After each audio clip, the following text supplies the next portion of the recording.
a toxic medical mystery. I'm Jason Horton. I'm Rebecca Lieb. And this is Ghost Town.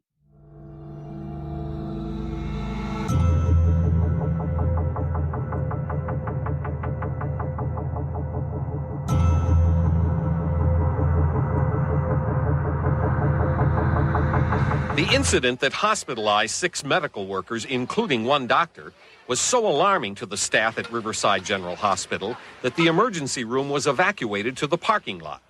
It has not yet been determined what caused the emergency room workers to fall ill while treating a cancer patient who had been brought in by ambulance. On February 19th, 1994, Gloria Ramirez was rushed to General Hospital in Riverside, California.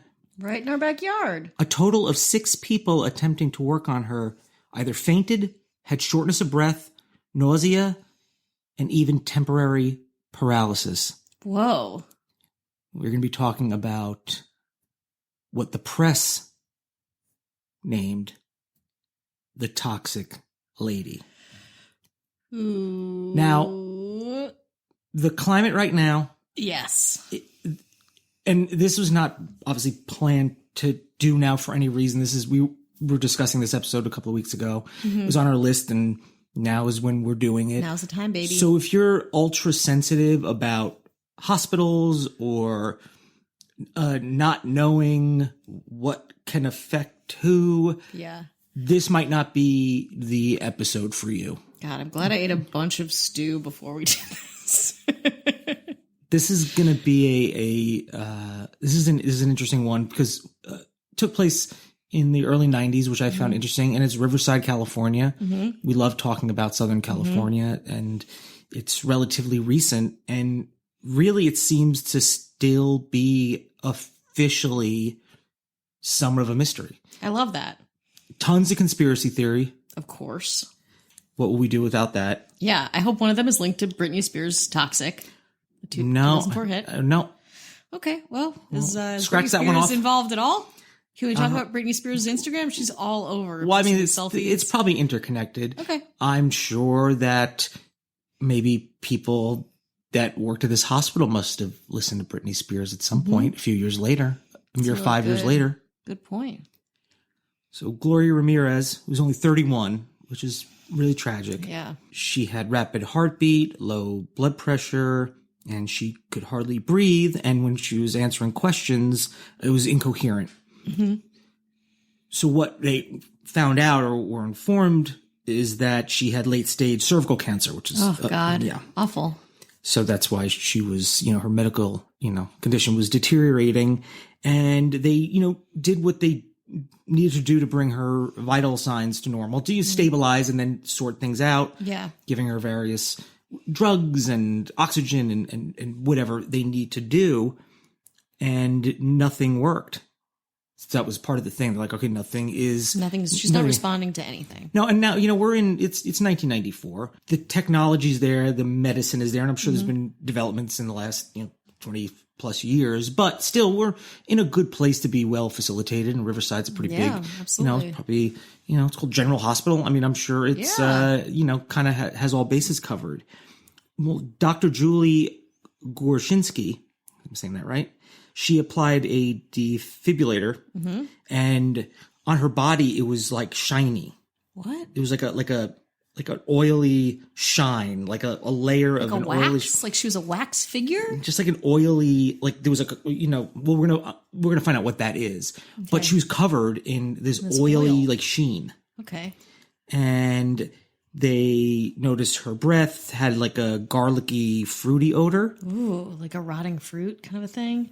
And the nurses placed the syringe in Ramirez's arm to get a blood sample, and her blood smelled like ammonia. Oh my God. And there were manila-colored particles in her blood. Whoa.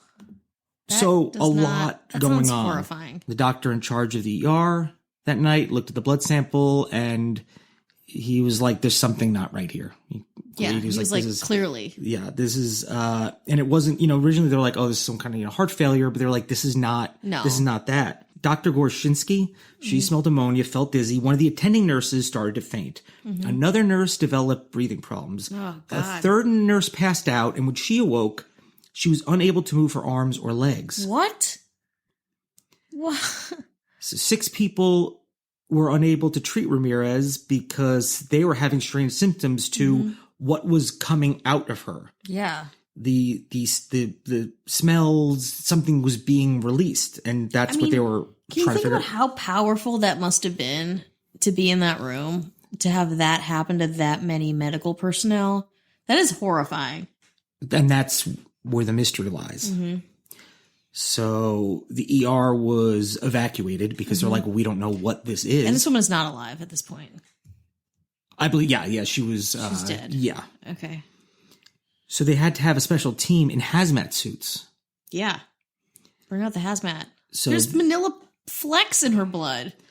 they searched the ER for poison gas, toxins, foreign substance, something outside of the woman. Although when she came in and they started obviously poking and prodding and doing what they're doing, that's when it started to happen. Because I'm assuming that these nurses and doctors experienced a lot of different things over the years. It wasn't day one, I'm sure. Yeah. So it seemed kind of unique. So they had to put the body in a sealed aluminum casket. Wow. And then the autopsy didn't happen until almost a week later. They had to have a special room Yeah. in hazmat suits because they didn't know what they were dealing with. I mean, imagine the person who had to do this autopsy where you're like, what am I just, is this like people who are exposed to like atomic radiation where they're like, am I just doomed? Like what? Well, that's what they were trying to figure out. There was they don't know what happened. They conducted 3 autopsies. What body is left after 3? It was deteriorating. So I think that was kind of like, let's do what we can as quick as we can. But then when you don't know what you're dealing with, like, all right, let's go back in, maybe get a fresh set of brains or eyes to check it out. So one occurred 6 days after her death, then 6 weeks, and then right before her burial, which is probably soon after. Yeah. And a more thorough autopsy happened on March 25th, more than a month after she passed away. They concluded that there were signs of Tylenol, lidocaine, codeine, and Tegan in her system, Tegan is an anti-nausea medication. People were like, what's Tegan? I was like that too. Yeah. It's an anti-nausea. I was like, I love Tegan and Sarah. Nope. Nope. No Sarah. Not what you're thinking no of. No Britney Spears. No Tegan and Sarah. Okay. The way that the medication breaks down in the body is like an interesting kind of reaction. In amines, so they break down. Amines are related to ammonia, so it's ammonia related, which could explain the ammonia smell in her blood sample. The toxicology report said that Ramirez had large amounts of... It just set on fire. The toxicology report was like... large amounts of dimethyl sulfone in her blood and tissue, which does occur naturally in the body. We have some of it as it breaks down certain substances and it keeps everything, how the body works harmoniously. Once an item enters the body, it disappears quickly with a half-life of just 3 days. However, there was so much in her system, it still registered 3 times the normal amount 6 weeks following her death. Wow. So there was, it comes and goes. She had so much that she was dead for a month and there was still more there than anyone would normally have. This is like a lethal combination between all these things plus cancer. 3 weeks later, on April 12, 1994, the county officials announced that Ramirez died of heart failure due to the kidney failure brought on by the late-stage cervical cancer. Ramirez was diagnosed with cancer 6 weeks before her death, so pretty aggressive. Pretty quick, yeah. Ugh. The unusual substances in her blood were too low to explain her death, even though there were elevated levels of ammonia and dimethyl sulfone in her body. It took the county officials 2 months to release the body for a proper funeral because of the toxicity levels and fears people would faint or pass out. So they were like, we can't, we were doing this with special rooms and hazmat suits and metal just caskets. Put a body out for people to be exposed to. So her family was like, what is what is going on? What is happening? Yeah. Her sister blamed the conditions at the hospital for her death, and I think the hospital had been known to maybe not have an A rating. So there was a little bit of that, not to say that was the case, but it was something that had a reputation for not being the best. Got it. They had, violations in the past, but there was nothing in the investigation that pointed to the conditions, the hospital at being at fault. Oh boy. So why don't we take a tiny little break? Because then we're going to get into what probably happened and then some. Ooh, okay. So we're going to, we're going to find out what happened to Dr. Julie too. Oh, Dr. Julie, you did your best. Today's episode is brought to you by Best Fiends. Best Fiends is a puzzle game that you can play right on your phone. It's really cool. You go through all these levels, solving challenging puzzles that actually engage your brain, but at the same time, it's casual, it's fun, it's pretty addicting. It is unique and exciting. It's an experience unlike any other puzzle game out there. It updates the game monthly with new levels and events, so it never gets old. Best Fiends does not require the internet. I play it everywhere. I play it at work when I'm not supposed to. I play it when I'm taking the metro. Nothing works down there except for Best Fiends. They're updating levels all of the time. It's just a great way to pass the time and be mentally stimulated. I'm on level 178 and my wife Michelle is on like 540, so I have some work to do to catch up to her. Engage your brain with fun puzzles and collect tons of cute characters. Trust me, with over 100 million downloads, this 5-star rated mobile puzzle game is a must-play. Download Best Fiends free on the Apple App Store or Google Play. That's friends without the R. Best Fiends. We also want to thank Blue Microphone. Yeah. Every episode we've done has been on a Blue Microphone. Everyone. And we are right now using the Yeti caster. That's great. It does everything for us. We had a blue Yeti, and we just used that as on a stand, and it was great. It was awesome. Yeah. This is amazing. It's got Yeti USB microphone. It's got the Compass Premium microphone boom arm. Ooh. That's what that's called. That's what that's called. Yeah. I love it. And the Radius 3 custom shock mount. Because we're always banging around on this thing. We don't know what we're going to do. We need a mic that can keep up. Yeah. And if you go to bluedesigns.com, you can check it out. They got tons of microphones for podcasting, music, beyond. But if you're a podcaster, this literally has everything. It's great. It has everything you need. And what's been great about, we had the blue microphone, but we have one on with the arm and the shock mount is that it gives us space under it for laptops and papers and chips, everything. Yeah. Chips and food, fried chicken and tons everything of food. We need. Everything we need for a podcast. The mic is holding its ground while we live our lives and create art. Genius art. They've always been a huge supporter. We've done every single episode. Yeah. And bluedesigns.com. Thank you for continuing to support us and making our voices sound. We love you and we need you. Yeah. We also have a new ghost mayor. Yeah. Pew, pew, 3 ghost mayors. Got another mayor in town. It's a crowded city. Maybe too many mayors or not enough? No, not enough mayors. Also, we have a growing population. Mm-hmm.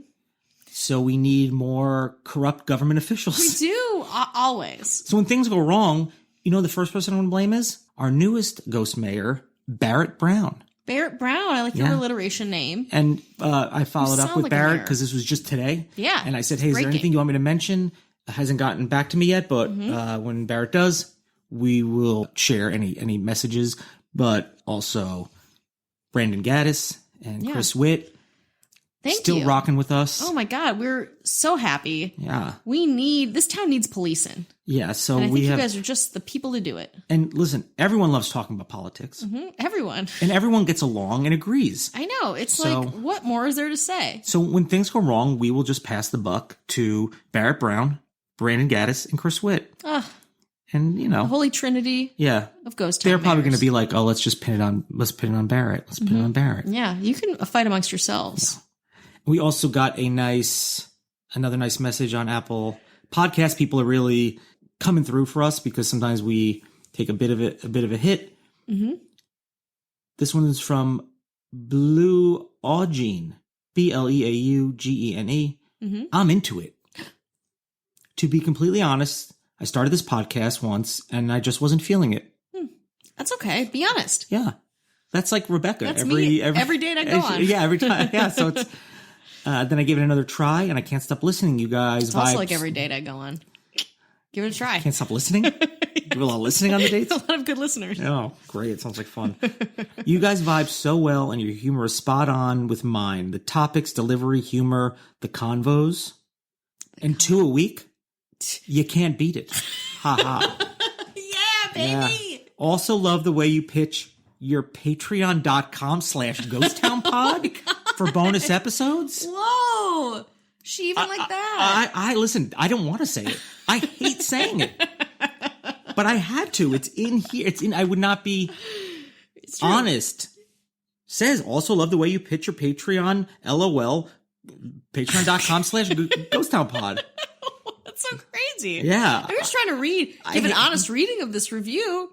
For promotional purposes, it's not on you. I hate it's saying actually it, on her. but it really helps because we're going to be traveling soon, and we've gotten a little more detail. I think maybe like next week we'll talk about where we're going to be and stuff like that because we're starting to plan all the stuff and stuff like that. So that's the Patreon helps with various things and some like little tiny local travel expenses and other. You want to see us out of my living room? Yeah, don't you? Yeah. Come on. Okay.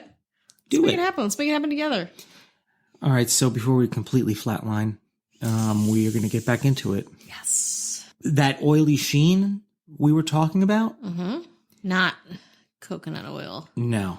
It's DMSO or dimethyl sulfone, which is a very questionable, controversial substance that you know those things that are like very like, oh, this helps with this, and everyone used it, and then you realize like maybe not so good for you. Yeah, especially it's like Devil's Food cookies. Snackwell's Devil's Food cookies. Yeah, they make you thin. Yeah, they make you thin. They're really delicious and totally good for you. Jamba They're juice, not any of those things. Yeah. Jamba juice, a big tub of sugar. Jamba juice makes you healthy and live forever. Great.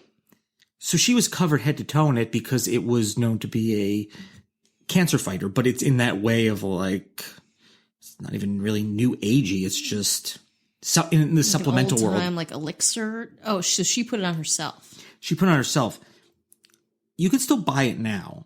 And I don't know if it's the different dosages or how much in there, but I think she had one that was like a pretty intense, because there's certain things where you're like, to sell it, you can only have it at this. Yeah. How much? That's so sad. And the rest of it might be, with aloe or something like that. Yeah. And it was labeled a toxic substance in 1965. Whoa. And in 1965, it was like smoking's great. Yeah. They're like so much fun. Drink at breakfast. Do it. For sure. So for in 1965, it was like, you do not touch that stuff. You know it's got to be bad. Yeah. And it was, it was one of those cure-alls in the early 1960s. This was not even that. People found out in 1965 that it could relieve pain, reduce anxiety. Athletes would rub it on their skin to relieve aches and muscles, and perhaps in these small dosages. But I think because she knew she was sick, it was probably a very high dosage of it, and literally always on your skin. Yeah. And that is so sad. It's sad because it's like her last effort to try to get rid of the cancer. And it's all you really can do. So I don't really, can't blame her for it. Yeah. There's a study in mice that showed that DMSO can ruin your eyesight. So oh, God. That fad of DMSO is kind of an old thing. You can still buy it now. I looked it up and I looked at reviews and people still seem to, but I don't know. I think it's got like rose water. I don't know. It might be like a very small amount of it in there. I don't know if that's changed. Dimethyl sulfone is a reaction product of dimethyl sulfoxide, a solvent sometimes used by cancer patients as a home pain remedy. But DMSO or DMSO2 is dangerous. While reading up on the subject, a Livermore scientist came across a related chemical, dimethyl sulfate, which is DMSO4.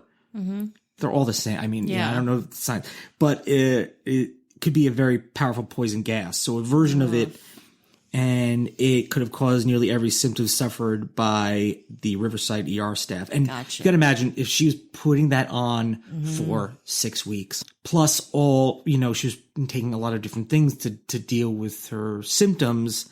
The Livermore scientists have this hypothesis. This is not the conspiracy theory part. We're going to get to that. That's very interesting. Ramirez doses herself with DMSO. Due to urinary blockage, this stuff builds up in her bloodstream. Number 2, oxygen administered by the paramedics converts the DMSO into her blood to a high concentration of DMSO2. Number 3, when the DMSO2 laden blood is drawn out in the syringe and cools to room temperature, crystals form, and they confirm this by experimentation. Number 4, DMSO2 is converted to DMSO4 by an unknown mechanism, the defibrillator. Yeah. They don't know. It's like a cocktail of Yeah, who knows, it's just because like bad it's things happening. It's a unique cocktail. And that the DMSO4 just evaporates without a trace. God. So Dr. Julie, she ended up suing the hospital because of what happened to her. Oh, no. Yeah. So she ended up being hospitalized for 2 weeks with breathing problems, muscle spasms, pancreatitis, Whoa. and avascular necrosis of the knees. Knee rot Wow. is the term they use. Knee rot. I don't understand. She's like in her 30s, early How 30s. did this how I want to know how long she was exposed to this woman's body. Minutes, seconds, hour. So she got it the worst. She believes that the bone destruction was a direct result of whatever toxins she unwittingly inhaled that night because she had no existing conditions that could explain what afflicted her. Oh, poor Dr. Julie. Yes.